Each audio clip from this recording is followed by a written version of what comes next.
നാട്ടുകാർ മുഴുവൻ മറ്റേ സിംഗിൾ ബെഞ്ച് പറഞ്ഞതുപോലെ സംശയത്തോടു കൂടിയാണ് SIT നോക്കുന്നത്. അല്ലല്ല, ഡിവിഷൻ ബെഞ്ച് എപ്പോഴാണ് പറഞ്ഞിരിക്കുന്നത്?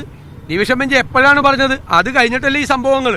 അന്ന് ഞങ്ങളാരെങ്കിലും ഡിവിഷൻ ബെഞ്ച് പറഞ്ഞ കാലത്ത് ഞങ്ങളാരെങ്കിലും SIT വിമർശിച്ചോ? നിങ്ങൾ എടുത്തെടുത്ത ചോദ്യത്തിന് ഞാൻ പറഞ്ഞാണ് ഇപ്പോഴും ഞങ്ങൾക്ക് വിശ്വാസം ഉണ്ടെന്നാണെന്ന് പറഞ്ഞത്. SIT വിശ്വാസമുണ്ട്, അവർ സത്യമായി കാര്യങ്ങൾ ചെയ്തില്ലെങ്കിൽ നമുക്ക് അപ്പം നോക്കാം, അപ്പം പറയാമെന്നാണ്.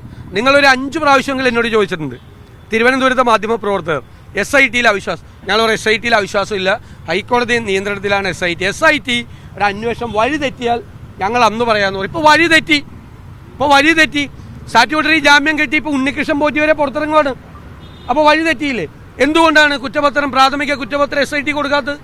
അത് ഗൗരവമുള്ള കാര്യമല്ലേ? അത് ഹൈക്കോടതി പറഞ്ഞാലും പറഞ്ഞില്ലെങ്കിലും നാട്ടുകാർ മുഴുവൻ മറ്റേ സിംഗിൾ ബെഞ്ച് പറഞ്ഞതുപോലെ സംശയത്തോടു കൂടിയാണ് SIT നോക്കുന്നത്. ഒരു കോടതിയാണ് പറഞ്ഞത്, സംശയത്തോടു കൂടി. എന്തുകൊണ്ട് പ്രാഥമിക കുറ്റപത്രം പോലും സമർപ്പിക്കാതെ ഇവർ പുറത്തിറങ്ങാനുള്ള അവസരം ഉണ്ടാക്കി? ആ ചോദ്യത്തിന് മറുപടി പറഞ്ഞാൽ മതിയാവും. ഞങ്ങളുടെ രാഷ്ട്രീയ ആരോപണമാണ്. കാരണം 3 സുപ്രധാന CPM നേതാക്കളെ ജയിലിൽ കിടക്കുന്നത്.